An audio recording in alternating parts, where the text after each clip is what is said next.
3 నెలలకోసారి form హౌస్లో వండుకొని ఇక వచ్చేస్తాడు. 3 నెలల తర్వాత మళ్ళీ కనబడతాడో ఇక పిచ్చోడు మాట్లాడిన మాటలకి రాళ్ళు తీసుకొని కొడితే మన మీదే పడతాయి. కేసీఆర్ గారు పిచ్చోడా? బరాబ్బర్ అంట. బరాబ్బర్ మమ్మల్ని విలన్ బరాబ్బర్ అంట.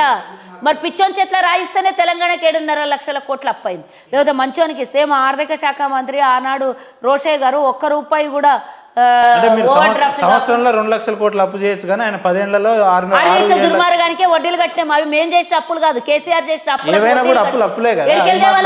అప్పులు చేసిపోయిండు. బయట రూపాయి ఇవ్వడానికి తయారు లేడు. ఎడికెళ్దేమంటున్నావు? మరి ఎడికెళ్దేమంటున్నావు?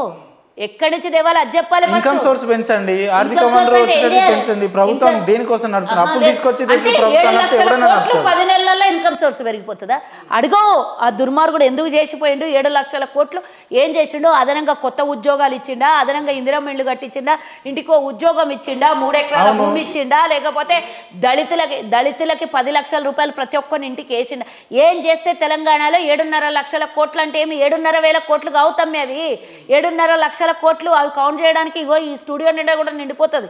సరిపోదు, ఈ స్టూడియో కూడా సరిపోదు. అది మరి అంత పెద్ద అప్పు మన నెత్తి మీద పోసిపోతే నువ్వు కామ్గా మాట్లాడిన మాటలకి నువ్వు క్వశ్చన్స్కి ఆన్సర్ అడుగుతున్నావు. నేను ఈరోజు అడుగుతున్నా, ఇంత పక్క రాష్ట్రము కొత్త రాష్ట్రం వాళ్ళు అప్పులు చేసిండ్రంటే వాళ్ళకు టికానా లేని రాష్ట్రం చేసిందంటే ఒక లెక్క. నీకు అన్ని వడ్డించిన ఇస్రాకిస్తే నువ్వు ఎందుకు అప్పు చేసావు? నాగార్జున సాగర్ కట్టి 70-80 ఏళ్ళు అయింది, ఇప్పటి వరకు చెక్కు చెదరలేదు. దాని మీద అక్కడక్కడ ఏమన్నా అప్పుడే వేసిన పెయింట్ కూడా ఉండిండొచ్చు. కానీ నువ్వేంది మొన్న చెప్తున్నాడు నా భీమా నెట్టెంపాడు అన్నీ నేను కట్టినా అని చెప్తున్నాడు. సిగ్గు శరం ఉండాలి ఆ వేదిక మీద అట్లాంటి అబద్ధాల మాటలు మాట్లాడి. వేమేసిన దానికి రీడిజైన్ పేరుతోని ₹1,00,000 కోట్ల ఖర్చు చేసినావు. అదే అంబేద్కర్ ప్రాణహిత చెవెళ్ళని కంటిన్యూ చేసింటే ఒక 30,000 కోట్లతో కంప్లీట్ అయ్యేదాన్ని. ఆల్రెడీ ఒక 10,000 కోట్లు మేము ఖర్చు పెట్టింటి దానికి. దాన్ని కంటిన్యూ చేస్తే ఒక 20,000 కోట్లతో అయిపోయేదాన్ని. కావాలి 1,20,000 కోట్లకు తీసుకొని పోయి 1,00,000 కోట్లు ఎవరెవరికో అవినీతి పాలు చేసి నిన్న దొరికిన ఎండీ దగ్గర చూసినాం కదా, 100 కోట్లకు పైగా ఆస్తులు దొరికినాయి. ఇవన్నీ ఏ నుంచి ఎందుకు ఇట్లా కొంతమందికే తెలంగాణ సొమ్మును దారాదత్తం చేసినావు?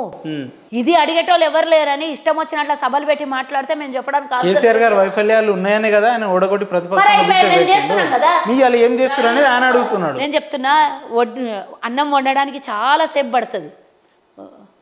బియ్యం రానికి, పండించడానికి, వండడానికి కొన్ని రోజులు కొంత సమయం పడుతుంది. కానీ దాన్ని వండింది తినడానికి 5 నిమిషాలు కాదు. మేము అంతా సవరించి పెడితే మింగేసిపోయి ఇప్పుడు మళ్ళా ఫస్ట్ నుంచి భూమి దున్నాలే, విత్తనాలు వేయాలి, పంట పండియాలి, దాన్ని మళ్ళీ తీసుకుపోయి మిల్లులు ఆడియాలి, తీసుకొచ్చి వండాలంటే దానికో సమయం పడుతుంది కదా. మేము 3.5 నుంచి 4 లక్షల కోట్ల అప్పులు ఉన్నాయి అనుకున్నాం. మా నెత్తి మీద లెక్కలు చూడంగానే వచ్చేవరకు 7.5 లక్షల కోట్ల అప్పులు తేలినాయి. ఇంకా తీస్తాపోతే వెళ్తూనే సొరంగాల్లోకి వెళ్ళి పొక్కలకి వెళ్ళి ఎలుకలు బయటకు వచ్చినట్లు వస్తూనే ఉన్నాయి. అప్పుడు ఏం చేయమంటున్నావు? ఫస్ట్ ప్రశ్నించాల్సింది దోపిడీ చేసిన ఇంటి మీద దాడి చేయాల్సింది పోయి మీరు మమ్మల్ని ప్రశ్నిస్తున్నారు. అయినా ఇంత కష్టకాలంలో కూడా కాంగ్రెస్ గుంజుకొని వచ్చి 21,000 కోట్లు అంటే మా ఆశామాష అనుకుంటున్నావా? రైతుల రుణమాఫీ దేశంలో ఏ రాష్ట్రం చేయని పని మేం చేసినామో. మొన్న సన్న బియ్యం ఇస్తున్నాం, ఇది కళ్ళు మండే కదా. ఇచ్చిన శాతనైందా? 10 సంవత్సరాల అధికారంలో ఉన్నావు. వరేస్తే ఉరి అన్నావు. అదే వరి పండించి మేము అదే వరి పేదోళ్ళకి అందరికీ తెలంగాణలో ఉన్న 4 కోట్ల స్కీమ్ మొదటి నుంచే ఉంది కదా, మరి ఇప్పుడు ఇంప్లిమెంట్ అయింది అంతే. ఇచ్చిన వాళ్ళు లెక్క ఉంది, స్కీమ్ ఉన్నది, మేము చెప్పినాము. రాజులు వెనకడికి మా అయ్యే ఎవరో నేతులు తాగితే మేము మూతులు నాకి అన్నట్టున్నది. మేము అన్నీ చేసి పెట్టినాము, మీరు చేసిండ్రు, ఉద్యోగాలు మీరు ఇచ్చిండ్రు అని మాట్లాడితే మేము చేసిన దానికి అలికిన దానికి కుండలో పోసి. ఒక మాట చెప్పండి, నిన్న జరిగిన సభను ఉద్దేశిస్తూ ఇంతమంది జనాలు వచ్చి ప్రతిపక్ష నాయకుడు అరే జనాలు అంటావు, మళ్ళా జనాల గురించి కాంగ్రెస్ పార్టీ పని అయిపోయింది అని చెప్పుకునే ఎవరన్నారు? ఏం చెప్తారు? అసలు 3 రోజులు అయింది, అయిపోయింది, చల్లగానే అయింది. అది మళ్ళీ ఎవడు మాట్లాడుతున్నారు దాని గురించి? చల్లగానే అయిపోయింది. వారం రోజులు ఇక్కడ నుంచి కేసీఆర్ నేను ప్రతిదానికి నేను బయలుదేరినా యూట్యూబ్ ఛానల్ అందరూ వచ్చి నాతో ఇంటర్వ్యూ తీసుకుంటుంటే కేసీఆర్ రేపు పులి బయటికి వెళ్తున్నాడు అంటే ఏమైతుంది చెప్పు? 6 నెలలకు ఒకసారి ఆయన ఉద్యోగం జీతం తీసుకొని వచ్చి సంతకం పెట్టిపోతాడు అని అన్నా నేను. అంతే అయింది. ప్రతిసారి ఆయన రేపు అసెంబ్లీకి వస్తాడంటే 3 రోజులు అందరూ హంగామా మీడియా వాళ్ళు మా దగ్గర అందరు పట్టుకొని వచ్చి పులి వస్తుండంట ఏమైతే సంతకం పెట్టిపోతాడు, 54 లక్షలు జీతం తీసుకున్నాడు అని చెప్పి అంతే చేసిండు. ఇప్పుడు మళ్ళీ వచ్చిపోతాడు ఏంది? కొడుకు బిడ్డ కొట్లాడుతున్నారు, చూపించుకున్నాడు. ఇగో కొడుకు ఒక్కడే నాకు వారసులు, బిడ్డ కాదు, రేపటి నాడికి ఎప్పుడైనా జైలుకు పోయే ప్రమాదం ఉన్నది. కొడుకు అంటే ఇక కేసులు బయటపడ్డాక తండ్రి కొడుకులు ఇద్దరు పోతారేమో సెకండ్. ఇప్పటికున్న లెక్క ప్రకారం అల్లునికి ఇస్తే మొత్తం కొడుకు బిడ్డ నన్ను చంపుతారు పట్టపగలే.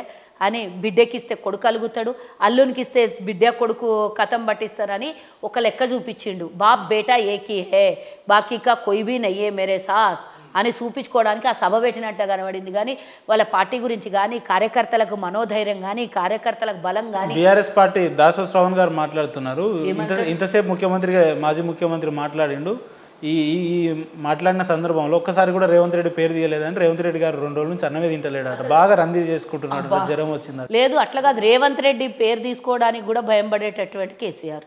అంతకు మించి ఇంకా దాసో శ్రావణ్కి నేను చెప్పేది ఏముంటుంది? అంత పెద్ద వ్యక్తి నా పేరు తీయలేదని రేవంత్ రెడ్డి గారు రోజు రోజు ఇంటికి పోయిన ఇంతకుముందు రోజు వడ్డిస్తుండేనేమో రేవంత్ రెడ్డికి, ఇప్పుడు వడ్డిస్తుంటే ఎందుకు తింటలేవు అంటే రందిపడ్డా నేను అని చెప్తున్నాడేమో. రోజు రేవంత్ అన్న ఇంటికి పోతాడా ఏంది సప్పుడు దాకా వడ్డించడానికి?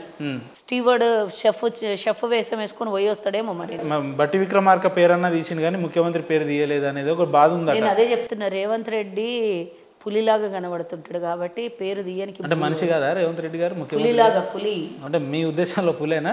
అందరి ఉద్దేశంలో కూడా అదే. ఏం చేస్తారు మరి? ఇంకా 3 ఏళ్ళు మీకు సమయం ఉంది. మేము ఇచ్చిన హామీలన్నీ ఒక్కొక్కటి నెరవేర్చుకుంటూ పోతాం. ఇంకెన్ని రోజులు? ఇచ్చిన దానికన్నా ఎక్కువ. ఇంకెన్ని రోజులు? ఎయిర్పోర్ట్ అనౌన్స్ చేసిండు కేసీఆర్, ఊకేనే గాలిలో మెడలు కట్టించండు, ఆకాశంలో ఏరోప్లేన్ ఎగిరిపించండు. ఉట్టిగానే గాలి కింద విమానాశ్రయం లేదు కానీ మీద ఏరోప్లేన్లు ఎగిరినాయి కేసీఆర్ చెప్పిన మాటలకు. ఆదిలాబాద్లా పర్మిషన్లు తెచ్చుకుంటాం, వరంగల్లో పర్మిషన్లు తెచ్చుకుంటాం. ఇన్ని చేస్తున్నా మాకిన్ని మాట్లాడతారు మీరు, నాకు అర్థమవుతలేదు. 16 నెలలకు 16 సంవత్సరాలాగా మాట్లాడతారు. 10 నెలలు అంటే 10 సంవత్సరాలు అంటే ఎన్ని నెలలు చెప్పు నాకు?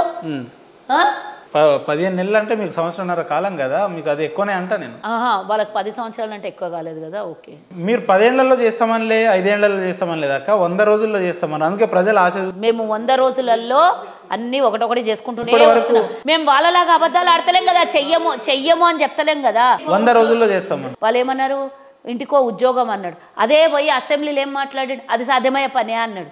3 ఎకరాల పొలం ఇస్తా అన్నావు కదా, అంటే భూమి అంత ఉందా తెలంగాణలో అన్నాడు. ఎందుకు మాట్లాడాలి, ఎందుకు అబద్ధాలు చెప్పాలి? మేము ఇప్పటికి కూడా అంటున్నాం, ఇచ్చిన హామీల్ని ఉన్నటువంటి ఆర్థిక పరిస్థితుల వల్ల చేయలేకపోయినాము, అవి డెఫినెట్గా చేస్తాం.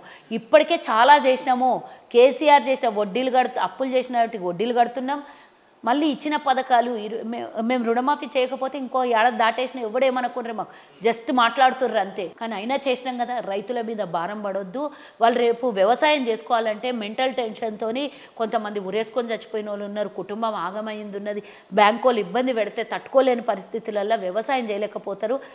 రైతు వెన్నుముక దేశానికి రాష్ట్రానికి అని వాళ్ళని ఫస్ట్ ఈరోజు 500 వాళ్ళకు బోనస్ ఇస్తూ 6,000 రూపాయలు వాళ్ళకు రైతు బంధు వేస్తూ 22 లక్షల రూపాయల రుణమాఫీ చేసి రైతుల్ని ఫస్ట్ ఆదుకొని. రైతులంటే గుర్తొచ్చింది కేసీఆర్ గారు కూడా, నేను కూడా రైతు బిడ్డనే, నేను వ్యవసాయం చేసిన కాబట్టి వాళ్ళ బాధలు తెలుసు నాకు. రైతు బంధు నేను తీసుకొస్తే దాన్ని కథం పట్టించిరా అన్నాడు. కథం పట్టించిన. అవునమ్మా, నువ్వు 5,000 వేస్తే మేము 6,000 వేస్తున్నాం కాబట్టి కథం పట్టించినాం.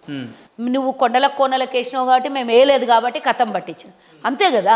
1,000 కోట్ల రూపాయలు 1000 ఎకరాలు ఉన్నోనికి 2,000 ఎకరాలు ఉన్నోనికి కూడా అత్త సొమ్ము అల్లుడు దానం చేసినట్ల మా సొమ్ము అంతా తీసుకొని పోయి యోన అకౌంట్లన్నీ వేసినావు. నేను ఎవరో ముంగల పెద్ద లీడర్ల ముంగల కూర్చున్నా అప్పుడు ఒకసారి మీటింగ్లు ఇట్లనే టంగ్ టంగ్ టంగ్ అని ఇట్లా వచ్చింది మెసేజ్. వస్తే ఎంత పడ్డది సార్ అని అడిగితే 3 లక్షలు ఒకడనబట్టే, 4 లక్షలు ఒకడనబట్టే, 5 లక్షలు ఒకడ. ఇంతగానం పైసలు మీరేం చేస్తారు సార్, ఆ పేదోనింటికి పోయింటేనన్నా బాగుండే కదా అని వస్తూనే కేసీఆర్ ఇస్తున్నాడు, మేము తీసుకుంటున్నాం, ఎందుకు కాదా అనాలే అని అన్నాడు. అంటే నువ్వు 500 ఎకరాలు ఉన్నోనికి 300 ఎకరాలు చెట్లకు గుట్టలకు హైవేలకు అంతెందుకు వాగులకు కూడా ఇచ్చిండంట. వాగులు ఎవరికన్నా రిజిస్ట్రేషన్ అవుతుందా? పాస్బుక్లు పట్టాలు వస్తాయి ఎవరికన్నా? అవుటికి కూడా దోపిడీ చేసిన. ఇవి అన్ని గాయనని అడిగే ప్రశ్నలు. నువ్వు ఆయన ఏం చేయాలంటే పిలిపియాలి మీ స్టూడియోకి, లేకపోతే పెద్ద మనిషి కాబట్టి నేను చెప్పు 2 చెప్తున్నా. నేనేం చెప్తున్నా, నేను సెకండ్ వర్డ్ వినాలి. నువ్వు ఆయన స్టూడియోకి రాకపోవచ్చు, పెద్ద మనిషి మాజీ ముఖ్యమంత్రి కాబట్టి ఫామ్ హౌస్ పెద్ద ఉన్నది, 1000 ఎకరాల ఫామ్ హౌస్ ఉన్నది. పర్మిషన్ తీసుకొని పోయి కొన్ని ప్రశ్నలు నేను నేనే ఇప్పిస్తా. కేసీఆర్ ఎందుకు అవుతాడు? నేనేమంటున్నా, నువ్వు రాసుకో కొన్ని క్వశ్చన్స్ నేను ఇప్పుడు అడిగినా కదా. నువ్వు ఇంత దోపిడీ చేయడం వల్ల మా హక్కు పోయింది, 4,000 రూపాయలు పెన్షన్ ఆగిపోయింది, 1 తులం బంగారం ఇవ్వలేకపోతుంది ప్రభుత్వం, నువ్వు చేసిన అప్పులకి వడ్డీ కడుతుంది 6,500 కోట్లు, లేకపోతే మొత్తం ఇస్తుండే. ఇవన్నీ నీ వల్లనే ఆటంకం పడ్డది కేసీఆర్. వీటికి ప్రశ్నలు చెప్పు. వాళ్ళకు తిట్టినావు కదా, ఇవి ఎందుకు చేసినావు అని అడిగి. మేము అది డెవలప్ చేసినాం, ఇది డెవలప్ చేసినాం అంటే వచ్చిన తెలంగాణ మీద వచ్చిన ఆదాయంతోనే ప్రభుత్వాన్ని ఎందుకు ఏర్పాటు చేస్తారు ఎవడన్నా కానీ? డెవలప్మెంట్ చేయడానికే కదా. మరి నువ్వు నేను అది చేసిన అంటావు, అదనంగా చేసింది ఏంది 7.5 లక్షలు? రియల్ ఎస్టేట్ మొత్తం కూడా కుప్పగూల్చిండు, నేను ఎక్కడ పోతుంటే భూమి విలువ అంత పెరిగిందని అన్నాడు. అవును, మరి ఇప్పుడు నేనే మా పిల్లలో ఎవరో ఇల్లు కొనాలి అనుకుంటే ₹1 తగ్గుతలేదు ఏ ఫ్లాట్ కూడా. అది కుప్పగూలితే తగ్గాలి కదా. 10,000 గజమో 12,000 గజమో బంజారాహిల్స్లో ఉంటే ఇప్పుడు 18,000 చెప్తున్నారు. మరి ఎందుకు తగ్గుతలే? గజం కాదు, ఎస్ఎఫ్టీ 18,000 చెప్తున్నారు. మనకి గవర్నమెంట్ రాకముందు 11,000 12,000 ఉండే చేస్తున్నట్టున్నారు కొనడానికి. అరే అడగొద్దు, ట్రై చేయొద్దా? ఎందుకు కొనరాదు? మా పిల్లలు పెద్దగా సంపాదిస్తారు. ఎంత సంపాదించాక ఇప్పుడు సంవత్సరంన్నర అవుతుంది, ఎన్ని కోట్లు సంపాదించారు అధికారంకి వచ్చిన తర్వాత? ఆర్టీఐ యాక్ట్ ఉంటుంది కదా, ఏసీ కల్వ సుజాత. అడుగుతున్నా, నేను నిజాలు చెప్పాను కదా. నువ్వు చాలా మంది ఏమంటారు అంటే దాదాపు ఒక 200 కోట్లు సంపాదించారు సుజాత అని చెప్తున్నారు ఈ సంవత్సరంన్నర కాలం. అయ్యో నిజమా అంటున్నా? థ్యాంక్ యూ అంటున్నా కదా. నిజమేనా అంటున్నా? థ్యాంక్ యూ అంటున్నా కదా. మరి అది నిజమా అబద్ధమా అనేది నువ్వు తెలుసుకోవాలి. మీ కొడుకు పెళ్లి కూడా దాదాపు ఒక 10-15 లక్షల కోట్లతోటి చెప్తారు వాళ్ళు, చెప్తున్నారు. అంత దోపిడీ చేసిన పైసలు ఎక్కడి నుంచి వచ్చినాయి? మేము బేదలం అడక తింటుంటే రోడ్డు మీద, మా దగ్గర పైసలే లేకుండే. అందుకనే మీరు బాగా రిచ్చాక, బాగా రిచ్చా రాజకీయాల్లో రిచ్ ఎందుకు? ఆర్థికంగా మా కుటుంబం రిచ్. ఓకే, మేము రాజకీయాలలో రిచ్ అంటే మరి ఎందుకు ఇంత రిచ్ అయి ఉండి కూడా మీకు ఎమ్మెల్యే టికెట్ ఎందుకు ఇవ్వలేదు? రిచ్ కి టికెట్ కి ఏం సంబంధం? అంటే పైసల సంచులు ఉంటే టికెట్లు వస్తాయి అనేది బాగా కాంగ్రెస్ లో ఒక చర్చ లోపల. ఒక్కొక్కరు 1000 కోట్లు ఉన్న వాళ్ళు అందరికి టికెట్ ఎందుకు రాలేదు? మీరు రిచ్ అయితే అని అడిగితే దానికి ఆన్సర్ ఉండదు. మీకు వాక్చాతుర్యం కూడా ఉందిలే, అది వేరే విషయం. అన్ని ఉన్నాయి, నేను ఎలిజిబుల్ అని నేనే చెప్తున్నాను. నీ ఛానల్లోనే 10 సార్లు చెప్పిన. మరి ఎందుకు రాలేదంటే ఈయన నాయకులను అడుగుపోయి నన్ను అడిగితే ఎట్లయితుంది? కనీసం భవిష్యత్తులో ఉన్నా మీకు గుర్తు. అంటే డబ్బులు ఉన్నోనికే టికెట్ ఇస్తుంది పార్టీ. అంటే మందుల సామ్యాలు కానీ బొజ్జు కానీ వాళ్ళని ఎగ్జాంపుల్ తీసుకోను, వాళ్ళ దగ్గర పైసలు ఉన్నాయా? రిజర్వేషన్ టికెట్లు, రిజర్వేషన్ కి టికెట్ కి రిజర్వేషన్ ఇంకొకళ్ళు ఉంటారా డబ్బులు ఉన్నోళ్ళు? నాకు చెప్పు నువ్వు. మందుల సామ్యాల ప్లేస్ లా అద్దంకి దయాకర్ కూడా ఉండే కదా. మీరు మైనంపల్లి నిన్నగాక మొన్న జాయిన్ అయిన రోహిత్ కూడా టికెట్ ఇచ్చారు కదా, అది కూడా మాట్లాడితే బాగుంటది. నువ్వు టికెట్ ఎందుకు రాలేదని అడుగుతావు, డబ్బులు ఉన్నాయని అడుగుతావు. రోహిత్ ని అంటే డబ్బులున్న వాళ్ళకే టికెట్లు ఇస్తారు అనేది ఒక. నువ్వు ఆ ప్రశ్న వేస్తే నేను ఈ క్వశ్చన్ కూడా అడుగుతున్నా. మందుల సామ్యాల కథ, వెడమబొజ్జు కథ, ఇంకా అట్లాంటి వాళ్ళు చాలా మంది ఉన్నారు. డబ్బు ఉన్నోళ్ళు ఉంటారు, డబ్బు లేని వాళ్ళు ఉంటారు, నాయకులుగా ఎదగాల్సిన దమ్మున్నోడు ఉంటాడు, అందరు ఉంటారు. అన్ని ఈక్వేషన్లు అక్కడ ఉన్నటువంటి ఈక్వేషన్లు ఏమో నాకు తెలియదు కదా. అది ఏ ఈక్వేషన్లు ఇవ్వలేదో నువ్వు పోయి నేను అడిగితే ఆగాగు కల్వ సుజాతకు టికెట్ ఎందుకు ఇవ్వలేదని మీరు అడిగితే వాళ్ళు ఆన్సర్ చెప్తారేమో. నేను అడిగితే ఎందుకు చెప్తారు? నేను అడిగితే చెప్తారు నాకు ఎందుకు ఇవ్వలేదంటే. అధికారంలోకి వచ్చిన తర్వాత రోజు మీ నియోజకవర్గాల్లో పోతున్నారు, ప్రజల్ని కలుస్తున్నారు. ఎట్లా పార్టీ గురించి ఏమంటారు? అధికారం పార్టీ గురించి ఏమంటారు? కాంగ్రెస్ పార్టీ గురించి ఏమనుకుంటారు జనాలు? ఎందుకు ఏమనుకుంటారు? ఏమైందని మీ దగ్గరకు వచ్చి నిన్ననే మా తెలిసిన వాళ్ళు అక్కడ ఉన్న జనాలతో కూర్చొని మాట్లాడితే అప్పుడున్న రోహిత్ రెడ్డి ఏం చేయలేదు, మా ఎమ్మెల్యే రోడ్లు వేపిస్తున్నాడు, అన్ని పనులు చేస్తున్నాడు అని చెప్పారట. నేను నా మాట కాదు, నేను పక్కకు నిలబడితే వాళ్ళు మీ ఎమ్మెల్యేకి సఖ్యత మంచిగా ఉంటుందా? ఇద్దరు కలిసే ఉంటారా? నేను రోహిత్ రెడ్డికి కూడా పనిచేసినప్పుడు, మనోహర్ రెడ్డికి కూడా పనిచేసిన, అందరికీ పనిచేస్తాను. నేను పార్టీ జెండా మోసేదాన్ని. నేను పార్టీ నాయకుడు ఎవరికి టికెట్ ఇస్తే ఆడ పనిచేస్తా. నాకు టికెట్ రాకపోయినా మీ స్థానిక ఎమ్మెల్యేతో మీరు మాట్లాడారు, ఇద్దరికి మాటలు లేవు అని అంటారు, వాస్తవమా? ఎవరు కొత్తగా ఎవరు చెప్తారు? నీకు అన్ని కొత్త ముచ్చట్లు చెప్తారేమో, నాకు తెలియదు. మరి ఇప్పుడు ఏమన్నా మనోహర్ రెడ్డి గారిని అడుగు, మరి సుజాతమ్మ మాట్లాడు. నిన్ననే ఫోన్ ఒకసారి ఎమ్మెల్యే గారికి ఏమైనా ఫోన్ చేయగలుగుతారా? అంటే క్లారిటీ కోసం, అంటే మాట్లాడుతున్నారు కలిసే ఉన్నారని చెప్పడానికి. వింటావా మరి? మరి ప్రోగ్రాంలో మరి అఫీషియల్ ప్రోగ్రామ్స్ ఉన్నాయి, మరి ఆయన ఏమన్నా లేపితేనేమో మాట్లాడుతున్నట్టు, ఇక లేపట్లేడు అని అంటే ఏమన్నా అంటే ఇక ఒక ఎమ్మెల్యే అధికారిక కార్యక్రమాలు ఉంటే ఎత్తకపోతే అంటే ఇద్దరు మాట్లాడుకుంటారు కదా, సఖ్యత ఉంది కదా. నీకు ఏదో అడిగినా నువ్వు క్లారిటీ తీసుకో. మీ నియోజకవర్గ ప్రజలే అడిగారు, అందుకే నువ్వు లైవ్ లోనే ఎందుకు కానీ క్యాజువల్ గా మాట్లాడండి. అన్నా గుడ్ మార్నింగ్ అన్నా, బాగుండ్రా అన్నా? అన్న ఎక్కడ ఉందన్న ప్రోగ్రామ్ ఈరోజు? అన్న నేను లైవ్లో ఉన్నా, మీకు మీ ఎమ్మెల్యేకి పడదంట, మాటలు మాట్లాడతలేరంట అని చెప్తున్నారు, అందుకే స్పీకర్ పెట్టి మాట్లాడుతున్నారు. మాట చెప్పండి అన్న. ఇగో సార్ నమస్కారం. సార్ సార్ మీ నియోజకవర్గాల్లో లేలే ఎమ్మెల్యే గారికి కల్వ సుజాత సఖ్యత లేదు, మాట్లాడుకోరని చెప్తారు సార్, అందుకే నిజాలు ఏందని లైవ్ లో మాట్లాడుతున్నాం. Right okay sir, thank you sir. ఒక్క రింగ్కే ఫోన్ ఎత్తినప్పుడు నువ్వు అర్థం చేసుకోవాలి ఎవరికి ఎంత సఖ్యత ఉందో. థ్యాంక్ యూ అన్న అన్న అన్న అన్న అదే అన్న. ఓకే అన్న, రైట్ సార్, థ్యాంక్ యూ. ఓకేనా, అయిపోయింది, ఇది గాలి బాయే. ముందేమైనా ఇన్ఫర్మేషన్ ఇచ్చిరాక ఇంటర్వ్యూకి పోతున్నా? ఇప్పుడు నువ్వు అంటే నువ్వు ఈ క్వశ్చన్ అడుగుతాను, నాకేమైనా పేపర్ లీకేజ్ చేసినావా? ఓకే, పేపర్ లీక్ ఏమైనా చేసినావా? బాగుంది మీ క్యాడర్ గిట్లా, ఎమ్మెల్యే గిట్లా అందరు మంచిగా ఉంటారు. నాతో కల్వ సుజాతతోని మంచిగా ఉండని లీడర్లు ఎవరు లేరు. ఏ ఒక్కళ్ళనన్నా చూపిన కాంగ్రెస్లో ఇక వేరే ఎవరన్నా పర్సనల్గా శత్రువులు ఎవరన్నా ఉంటే దాన్ని నేను ఏం చేయలేను. కానీ నాకు పార్టీ లోపల ఈ లీడర్ సుజాతతో మంచిగా ఉండరు, ఈమె అంటే పడని లీడర్ ఎవరన్నా ఉన్నారు అని చెప్పారు. వాళ్ళు ఏమన్నారు, సోదరి సమానం చూసుకుంటామని చెప్పిండా లేదా? నేనే తినలే, నీకు అంత దూరం ఉన్నావు, నీకు నాకు కొంచెం అర్థమైంది ఆ మాట. ఇంత క్లారిటీ కావాలన్నా నీకు? నీకు అన్న ఫోన్ చేసాడు మళ్ళీ ఒకసారి, ఎందుకు అన్న? సిగ్నేచర్ స్టూడియో అన్న. ఓకే, నోటెడ్ చేసుకున్నారు, అయితే నోటెడ్ చేసుకున్నట్టున్నారు ఎమ్మెల్యే గారు. ఏంది ఏ ఛానల్ అనేది నోట్ చేసుకున్నట్టున్నారు అంటున్నారు. ఎవరు చెప్పారు మీకు అనేది వాళ్ళకు కూడా మైండ్లో రావాలి కదా, ఎందుకు ఇట్లా బదలాం చేస్తున్నారు అనేది. సో ఏం చెప్తారక సంవత్సరంన్నర కాంగ్రెస్ పార్టీ పాలనలో చివరిగా వింటావా? ఇప్పుడు కూడా అగ్రెసివ్ గానే కాంగ్రెస్ కి అగ్రెసివ్ కాదు, యాంటీగా మాట్లాడతావా? మాట్లాడితే అంతసేపు మాట్లాడండి, గంటన్నర నీ ఇంటర్వ్యూ కాబట్టి లేలే మన ఇద్దరు కాంబినేషన్ బాగుంటుంది, ప్రేక్షకులు కూడా చూస్తారు కాబట్టి చూసుడేమన్నా. కానీ సబ్జెక్ట్ అర్థం కావాలి. నువ్వు బీఆర్ఎస్ సభని ఉద్దేశిస్తూ నేను ఆన్సర్ చెప్పక ముందు నువ్వు ఇంకో క్వశ్చన్ కన్ఫ్యూజ్ చేసినా కూడా నేను కన్ఫ్యూజ్ గానే నీకు తెలుసు. కాలేదు కూడా. బీఆర్ఎస్ సభను ఉద్దేశిస్తూ సంవత్సరంన్నర కాంగ్రెస్ పార్టీని ఉద్దేశిస్తూ ఏం చెప్పదలుచుకున్నారు అధికార పార్టీ నాయకులు? 10 సంవత్సరాల లోపల తెలంగాణ ప్రజలు కోరుకున్నది నీళ్లు, నిధులు, నియామకాలు. ఆ 3 గాలికి పోయినాయి. నియామకాలు లేవు, నిధులు లేవు. నిధులన్నీ ఉన్న నిధుల్ని కూడా ఖాళీ చేసిన కేసీఆర్ 10 ఏళ్ల తర్వాత మళ్ళీ ఒక సభ పెట్టి 11వ సంవత్సరం ఒక సభ పెట్టి కాంగ్రెస్ని తిట్టి కాంగ్రెస్ ఫెయిల్యూరు, కాంగ్రెస్ విలను అని చూపించే ప్రయత్నం చేసిండు. కానీ ప్రతి ఒక్కళ్ళు తెలంగాణ ప్రజలు కూడా దాన్ని యాక్సెప్ట్ చేయడానికి రెడీ లేరు. ఏదో మనం సభకు పిలిచిన జనాలు వచ్చిన వాళ్ళందరూ నా వాళ్ళే అనుకోవడానికి లేదు. గతంలో నువ్వు సభకు పిలిస్తే కేసీఆర్ సభకు రేవంత్ రెడ్డి పాట పెట్టుకొని ఇన్నోళ్ళు ఉన్నారు. సో ఇది ఒక అభిమానమో, పైసలు ఇచ్చినాక కొంతమంది రావడమో, కొంతమంది కార్యకర్తలు రావడమో అన్నీ ఉంటాయి. చాలా ఏళ్ల తర్వాత కేసీఆర్ కనబడ్డాడు. అట్లీస్ట్ ఇప్పుడన్నా మా కార్యకర్తల్ని చూస్తాడేమో, ఫామ్ హౌస్ల నుంచి బయటికి రాని కేసీఆర్ అట్లీస్ట్ ఇప్పుడన్నా చూస్తామని నమ్ముకొని ఉన్నోళ్ళు ఉంటారు కదా జెన్యున్గా.